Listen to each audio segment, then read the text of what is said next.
Electrode potential of the cell, अगर simple way में समझें तो इलेक्ट्रोड पोटेंशियल हम कहते हैं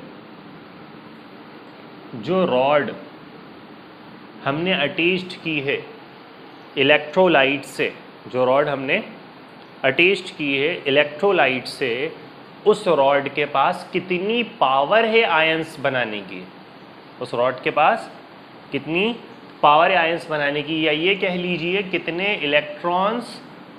कितने इलेक्ट्रॉन्स वो डोनेट कर सकती है या गेन कर सकती है। The tendency of an electrode to donate और गेनिंग ऑफ एन इलेक्ट्रॉन और number of electrons, it is called electrode potential of the cell. Potential मतलब पोटेंशियल, ठीक है, वो फिजिक्स की डेफिनेशन जो है जनरली कि वो एक इन्फिनिटी से एक पॉइंट को लेकर आकर छोड़ना या एक चार्ज को लाकर छोड़ना, उसमें जितना एनर्जी लगेगी वो पोटेंशियल कहलाएगा, infinity to that point.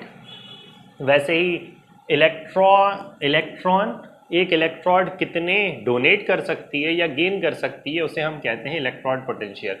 The electrode potential और potential difference between an electrode its ions in solution, it is called electrode potential.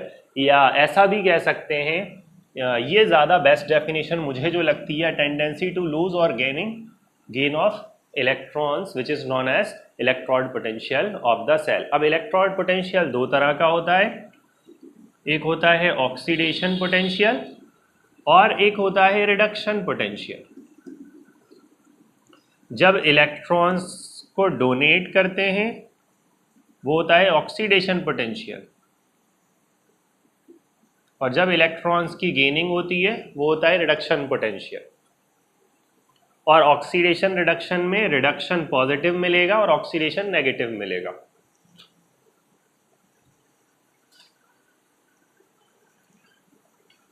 Oxidation जब इलेक्ट्रॉन्स डोनेट करेंगे, जैसे m ने Mn पॉजिटिव का फॉर्मेशन करा और n number of electrons donate कर दिए। फॉर एग्जांपल जिंक था, सॉलिड था, जिंक ने 2 इलेक्ट्रॉन्स को डोनेट कर दिया। लास्ट क्लास में हमने ये इक्वेशन देखी थी। ऑक्सीडेशन में जो होता काय पर था, एनोड पर, तो एनोड पर होता था, तो यहाँ पर एनोड पर ऑक्सीडेशन हुआ और ये इलेक्ट्रोड का पोटेंशियल है कि वो 2 इलेक्ट्रॉन्स को क्या कर रही है, डोनेट कर रही है।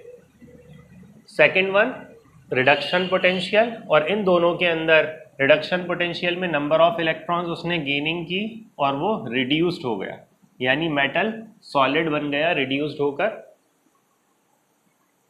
अब अगर हम यहाँ पर साइन कन्वेंशन लें तो साइन कन्वेंशन यहाँ पर रिडक्शन पोटेंशियल हमें पॉजिटिव में मिलेगा और ऑक्सीडेशन पोटेंशियल हमें नेगेटिव मिलेगा। अब यहाँ पर एक नगेट ध्यान रखिएगा, बहुत इंपॉर्टेंट नगेट है, बहुत इंपॉर्टेंट नगेट है। अगर 2 वैल्यूज नेगेटिव है और उनमें हमें ऑक्सीडेशन रिडक्शन देखना है, या 2 वैल्यूज पॉजिटिव है उनमें ऑक्सीडेशन रिडक्शन देखना है, तो फिर कैसे देखें, इसको हम अभी इलेक्ट्रोकेमिकल सीरीज में डिस्कस करेंगे आगे। ध्यान रखिएगा इस पॉइंट को, बहुत इंपॉर्टेंट पॉइंट है, खास तौर पर न्यूमेरिकल्स के लिए, जब हम नर्व्स इक्वेशन के न्यूमेरिकल्स करेंगे तब। तो ऑक्सीडेशन पोटेंशियल और रिडक्शन पोटेंशियल दोनों क्या होंगे, यहाँ पर दोनों बराबर होते हैं बस, लेकिन साइन का डिफरेंस होता है। दोनों में काय का डिफरेंस होता है, साइन का डिफरेंस होता है। और हम इसको फाइंड करते हैं इलेक्ट्रोड्स के थ्रू। हमारे पास 2 मेथड्स होती हैं इस इलेक्ट्रोड पोटेंशियल फाइंड करने के लिए। एक हमारे पास होती है स्टैंडर्ड इलेक्ट्रोड पोटेंशियल SHE से, जिसमें हम SHE का यूज करते हैं, standard electrode potential, 1 molar concentration, 298 kelvin temperature और 180 m प्रेशर, ये 3 कंडीशंस को रखते हैं। तो हमारा जो इलेक्ट्रोड पोटेंशियल है उसके ऊपर नॉट लग जाता है और ये नॉट सिंबल रिप्रेजेंट करता है स्टैंडर्ड कंडीशंस को। तो इसे हम कहते हैं standard electrode potential of the cell, standard electrode potential of the cell. हमारे पास दो मेथड्स होती हैं, एक तो ये है स्टैंडर्ड कंडीशन में निकालने की, दूसरा जहां पर स्टैंडर्ड कंडीशन नहीं होंगी वहां पर हम जहां पर स्टैंडर्ड कंडीशन नहीं होती वहां पर हम यूज करते हैं नॉन्स इक्वेशन का।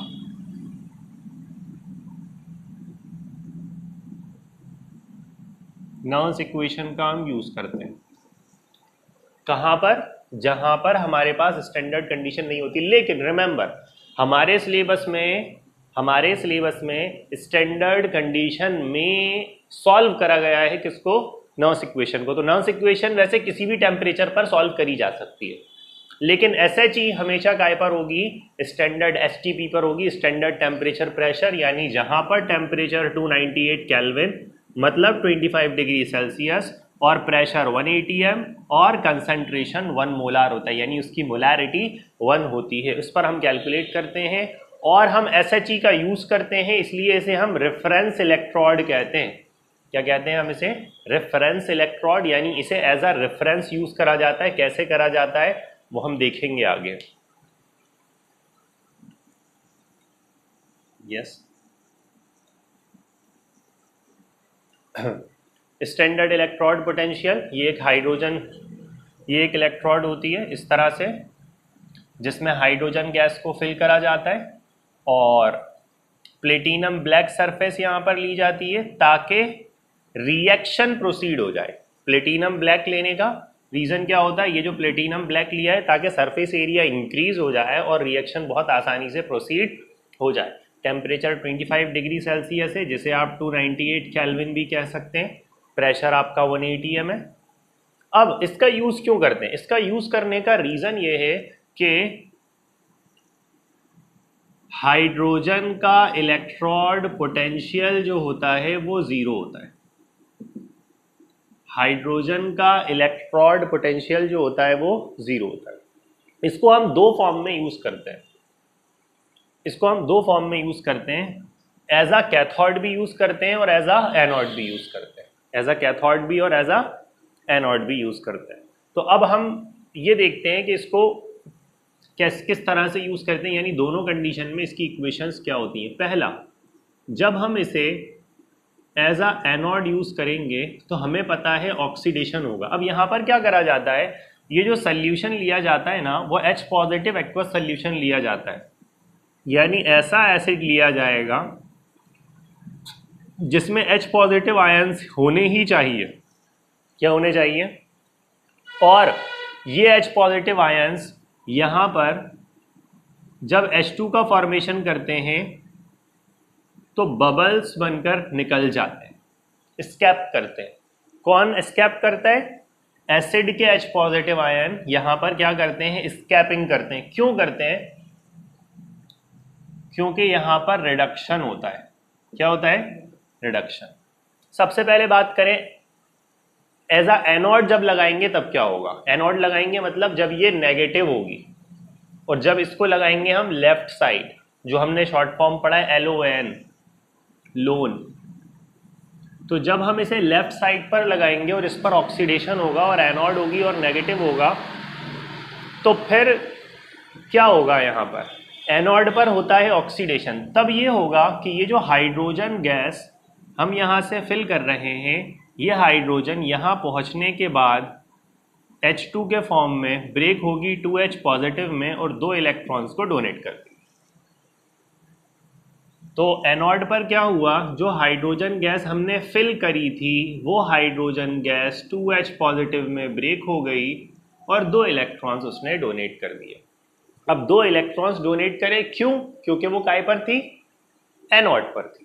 काय पर थी, एनोड पर थी, क्योंकि एनोड पर ऑक्सीडेशन होना है, मतलब इलेक्ट्रॉन्स को डोनेट करेगी वो, तो इलेक्ट्रॉन्स को डोनेट कर दिया उसने। अब कैथोड पर होता है रिडक्शन, तो अब रिडक्शन किसके थ्रू हो रहा है, एक्वस सोल्यूशन के थ्रू हो रहा है। ये जो एक्वस सोल्यूशन के H पॉजिटिव आयन है, ये तो गैसियस स्टेट में थे, ये एक्वस में चले गए। अब ये जो H positive ion aqueous solution था एसिड का, बेटा वो H पॉजिटिव आयन ने H2 का फॉर्मेशन कर लिया 2 इलेक्ट्रॉन्स का गेन कर कर। किसका गेन कर कर, 2 इलेक्ट्रॉन्स का गेन कर कर उसने काय का फॉर्मेशन कर लिया H2 का, और वो बबल्स के थ्रू स्कैप कर रही है। तो जो मिल रही है वो किस पर मिलेगी? एनोड पर मिल रही है, काय पर मिलेगी? एनोड पर। और हाइड्रोजन गैस बबल्स के थ्रू निकलेगी, वो काय पर निकलेगी? कैथोड पर। तो अब यहां पर रिडक्शन हो रहा होगा काय पर? कैथोड पर रिडक्शन हो रहा होगा, यानी ऐसा हो रहा होगा 2H पॉजिटिव है, 2 इलेक्ट्रॉन्स की गेनिंग होगी और फॉर्मेशन हो गया H2 गैस का। अब इसकी ये खासियत है कि हम इसे एज अ एनोड भी ले रहे हैं और एज अ कैथोड भी ले रहे हैं, और जब हम किसी एक पॉइंट को रेफरेंस मानते हैं और उसके करस्पॉन्डिंग देखते हैं, जैसे मैं यहाँ पर खड़ा हूँ, मैंने कहा कि बेटा आप ये पोडियम से मेरा और आपका डिस्टेंस, तो podium is our reference point, ये हमारा रेफरेंस पॉइंट है। फिजिक्स में जब आप कहीं भी वैल्यू लेते हैं तो एक रेफरेंस पॉइंट लेते हैं, खासतौर पर वेक्टर्स में, या फिर सिंपल कभी भी आप डिस्प्लेसमेंट मेजर करते हैं तो एक रेफरेंस पॉइंट के बेसिस पर करते हैं, या डिस्टेंस मेजर करते हैं तो वो किसके बेसिस पर करते हैं? Reference point. तो रेफरेंस पॉइंट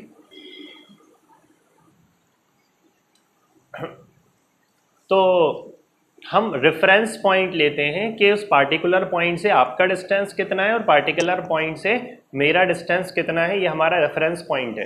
तो ऐसे ही ये इलेक्ट्रोड है जिससे कि हम पोटेंशियल देख रहे हैं, कभी एनोड का देखते हैं, कभी कैथोड का देखते हैं, लेकिन देखते किसके? रेफरेंस में, SHE के। इसी वजह से इसको पीछे रेफरेंस इलेक्ट्रोड भी कहा गया है।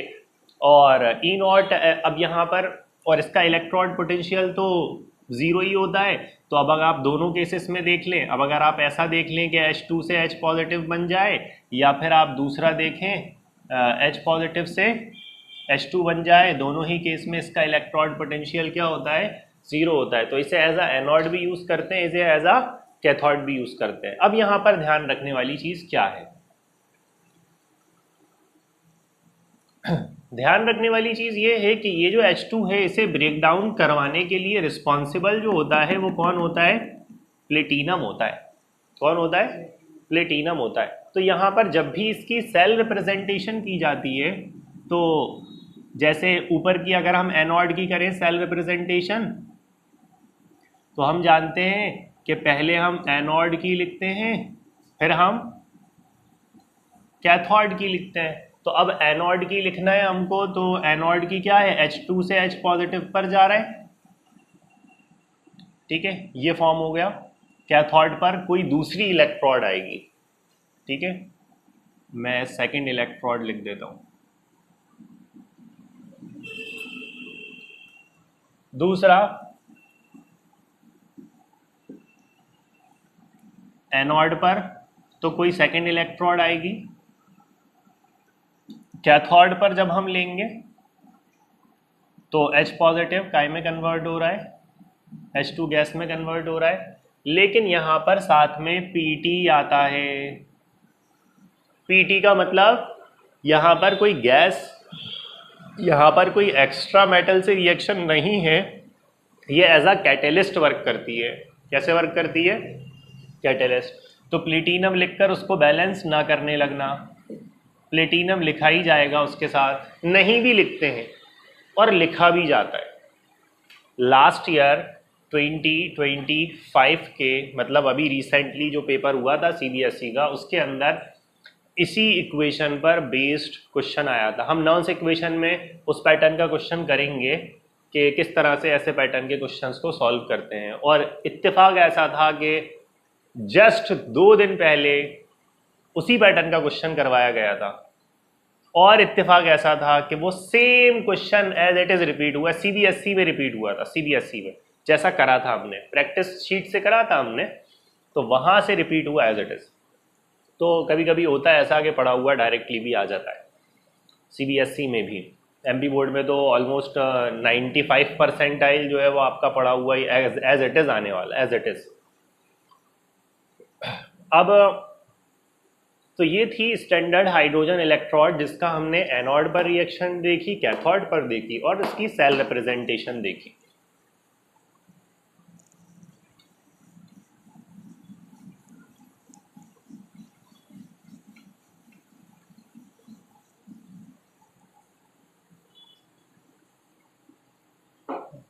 नेक्स्ट, ये SHE के बारे में ही है, इसका इलेक्ट्रॉन पोटेंशियल 0 होता है। नेक्स्ट, रिडक्शन ऑक्सीडेशन की इक्वेशंस है। Electromotive force, how we can calculate the electromotive force? So finding the electrode potential of the cell is equals to E cathode minus E anode, or E right minus E left, or it is also called E oxidation,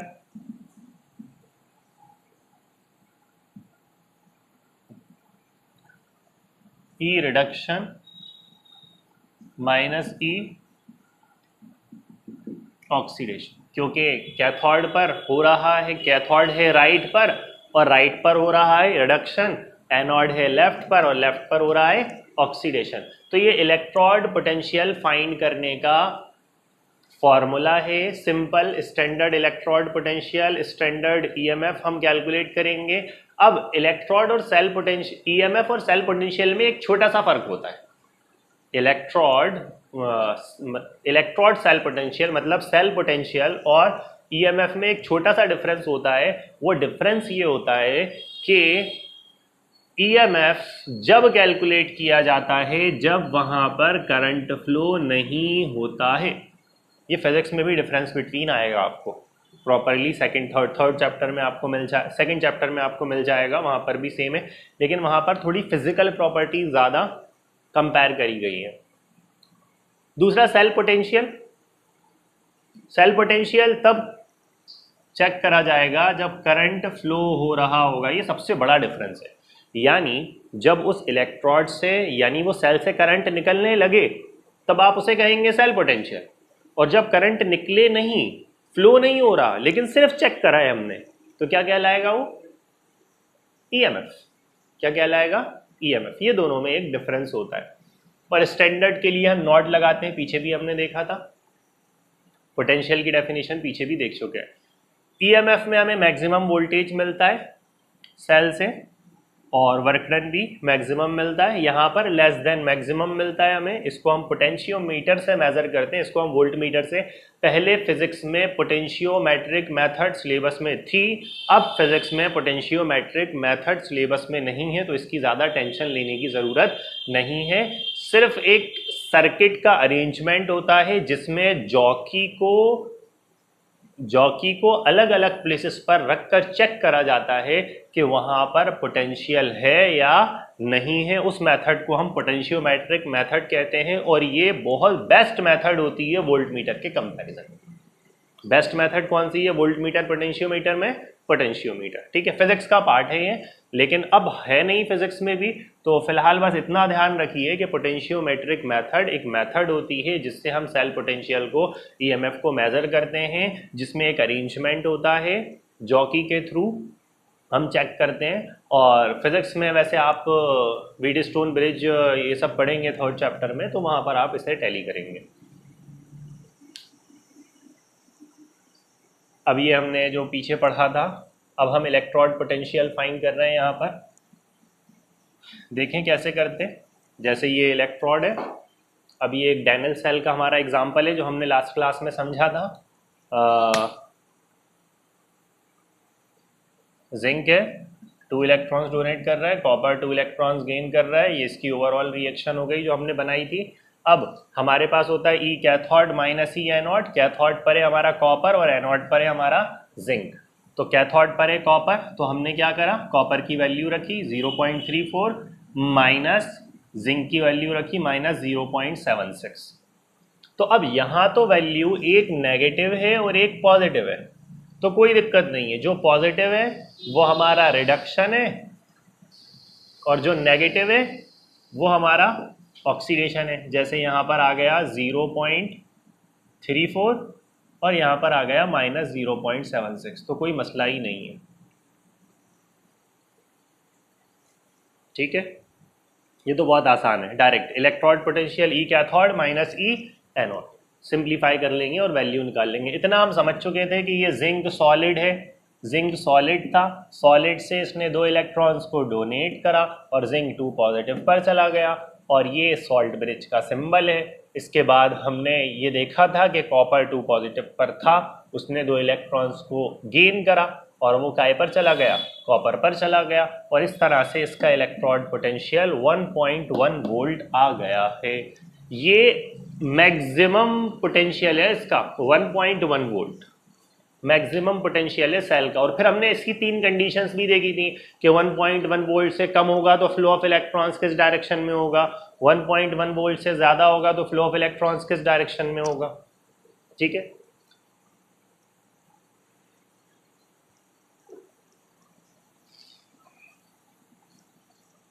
अब आप applications, अब हम यहाँ पर बात कर रहे हैं इलेक्ट्रोकेमिकल सीरीज की। इलेक्ट्रोकेमिकल सीरीज एक इलेक्ट्रोड पोटेंशियल की सीरीज है जिसमें इलेक्ट्रोड पोटेंशियल को अरेंज करा गया है, एक इंक्रीजिंग ऑर्डर रखा गया है स्टैंडर्ड इलेक्ट्रोड पोटेंशियल का इलेक्ट्रोकेमिकल सीरीज में। तो सिंपल ये एक अरेंजमेंट है, इसकी बहुत सारी एप्लीकेशंस है, यानी इसका बहुत ज़्यादा वाइडली यूज़ करा जाता है। जैसे लोअर द जितनी कम वैल्यू होगी उतनी ग्रेटर टेंडेंसी होगी कैटायन की, और उतनी आसानी से मेटल ऑक्सीडेशन कर लेगा और रिड्यूसिंग एजेंट बन जाएगा, क्योंकि मेटल एक बहुत अच्छा रिड्यूसिंग एजेंट होता है। मतलब देखिए, जो ऑक्सीडेशन करवाता है वो होता रिड्यूसिंग एजेंट है, और जो रिडक्शन करवाता है वो होता ऑक्सीडाइजिंग एजेंट है। और इसको हम ऑक्सीडेंट भी कहते हैं और रिडक्टेंट भी कहते हैं। क्या कहते हैं? ऑक्सीडेंट और रिडक्टेंट। जैसे हमारे पास पीछे था जिंक, सॉलिड था, सॉलिड से काहे पर गया था? जिंक 2 पॉजिटिव पर, और कॉपर था 2 पॉजिटिव पर, और कॉपर काहे पर गया? सॉलिड पर। तो यहाँ पर क्या हुआ है? इलेक्ट्रॉन्स डोनेट हुए, मेटल ने क्या करा है? ऑक्सीडेशन करा है, प्रोसेस हुई है कौन सी? ऑक्सीडेशन। और जिसने ऑक्सीडेशन करवाया है वो कहलाएगा रिडक्टेंट। और कॉपर है, कॉपर ने करा है रिडक्शन, और ये कहलाएगा ऑक्सीडेंट या रिडक्टेंट। या फिर यहां पर अगर देखें तो ऐसा भी बोल सकते हैं ऑक्सीडाइजिंग एजेंट या फिर रिड्यूसिंग एजेंट। तो यहाँ पर वैसे मेटल की इंपॉर्टेंट प्रॉपर्टी क्या होती है कि वो इलेक्ट्रॉन्स को डोनेट करने वाला होता है, इलेक्ट्रॉन्स को।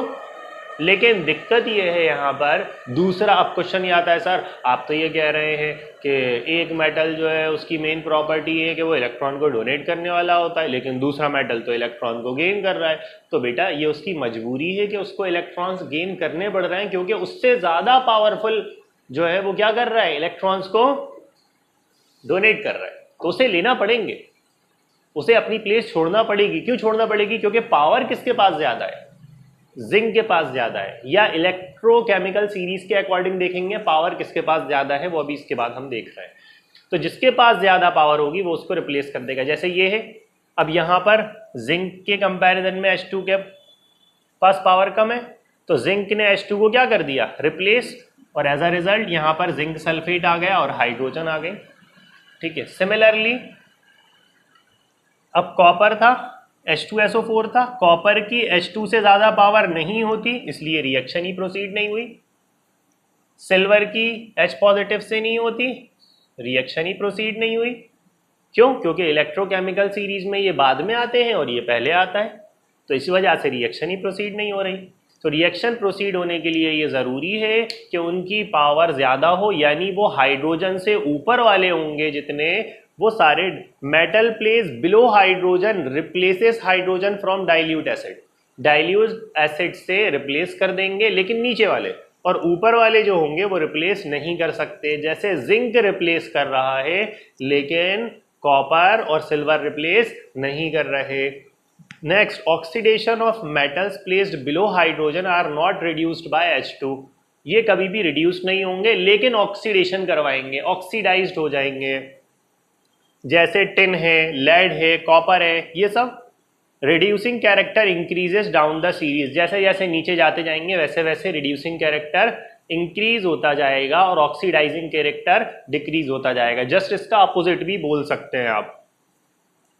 अब F2 is the best oxidising agent having maximum reduction potential plus 2.87 है, और best reducing agent having the standard reduction value that is minus 2.05, least सबसे कम। तो यानी जो सबसे कम, यानी जो सबसे ज्यादा ऑक्सीडेशन करवा रहा है वो सबसे कम रिडक्शन करवाएगा, और जो सबसे कम ऑक्सीडेशन करवा रहा है वो सबसे ज्यादा। यानी कि एक मेटल में दोनों प्रॉपर्टीज होती हैं, लेकिन डिपेंड ये करता है कि उसके साथ पेयरिंग किस मेटल की होगी। डिपेंड क्या करता है, उसके साथ पेयरिंग किसकी होगी। अगर इससे कम पावर की है तो फिर ये करवाएगा, और अगर इससे ज्यादा पावर की है तो फिर उसको करवाने देगा। ये नहीं कर सकता। क्यों नहीं कर सकता? क्योंकि इसके पास पावर कम है। जैसे फॉर एग्जांपल आप कुछ स्टेटमेंट कहें और आपके फादर कुछ स्टेटमेंट कहें, लेकिन अभी पावर आपके फादर के हाथ में है, ठीक है, या आपके बड़े भाई हैं उनके हाथ में है।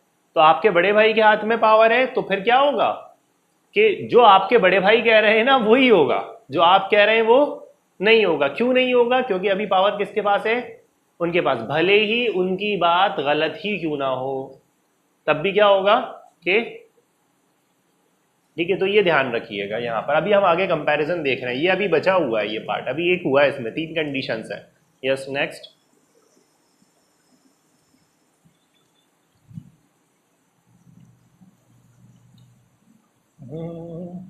Last one. Reactivity increases down the series, यानी मेटेलिक कैरेक्टर, और ई कैथोड माइनस ई एनोड, यानी ई राइट माइनस ई लेफ्ट के बेसिस पर हम इसे डिटरमाइन करते हैं। और जनरली ये 3 केस वही हैं जहाँ पर ई सेल पॉजिटिव होता है, ई सेल 0 से लेस होता है यानी नेगेटिव होता है, और ई सेल 0 होता है। यहाँ पर सेल इक्विलिब्रियम में आ जाता है तो वैल्यू 0 हो जाती है। इस पर हम एक रिलेशन देखेंगे नर्न्स इक्वेशन के साथ में, क्या पर? इक्विलिब्रियम में, जहां पर दोनों का पोटेंशियल सेम कंडीशन में आ जाएगा। जितना ज्यादा रिडक्शन पोटेंशियल होगा उतनी ज्यादा ऑक्सीडाइजिंग पावर होगी, और जस्ट इसका अपोजिट भी हो सकता है। ऑक्सीडेशन ऑफ मेटल्स हैविंग, जिनका 0.79 से ज्यादा है, वो ऑक्सीजन से decomposed by heating to form oxide, यानी वो ऑक्साइड का फॉर्मेशन कर लेंगे डिकम्पोज होकर, यानी ऑक्सीजन बना लेंगे। Electrochemical cells are extensively used for determining pH of solution. आप सेल का यूज कर पीएच सोल्यूशन की और सॉल्युबिलिटी ये सब फाइंड कर सकते हैं। यस। अब यहाँ पर कैन बी स्टोर निकल sulphate solution in a zinc vessel, क्या हम निकल सल्फेट के साथ जिंक को कर सकते हैं? अभी हम आगे देखेंगे क्या हो सकता है इसमें। Can I stir ferrous sulphate solution with silver spoon, silver spoon से क्या हम फेरस सल्फेट सोल्यूशन को स्टर कर सकते हैं? इसके क्वेश्चंस आप ध्यान से बताइएगा मुझे रिएक्टिविटी सीरीज देखकर। यस। अब ये रही रिएक्टिविटी सीरीज, इसके बारे में बात कर रहे थे हम। अब यहाँ पर देखें आप, सबसे ज़्यादा ऑक्सीडाइजिंग एजेंट ऊपर के हैं और सबसे ज़्यादा रिड्यूसिंग एजेंट नीचे के हैं। तो एक तरफ ऑक्सीडाइजिंग एजेंट है और एक तरफ रिड्यूसिंग एजेंट है। हाइड्रोजन का इलेक्ट्रॉन पोटेंशियल 0 है। जितने ऊपर दिख रहे हैं सारी रिड्यूसिंग पावर है, और जितने नीचे दिख रहे हैं सारी ऑक्सीडाइजिंग पावर है। पीछे हमने देखा कि क्या हम निकल सल्फेट को जिंक के साथ रख सकते हैं, तो अब निकल सल्फेट को जिंक के साथ रखेंगे। तो अब यहां पर देखें, निकल के पास पावर है -0.26 और जिंक के पास पावर है -0.76। अब आ गई कंडीशन यहां पर वो वाली। अब -0. दोनों माइनस में, कौन ऑक्सीडेशन करवाएगा और कौन रिडक्शन करवाएगा?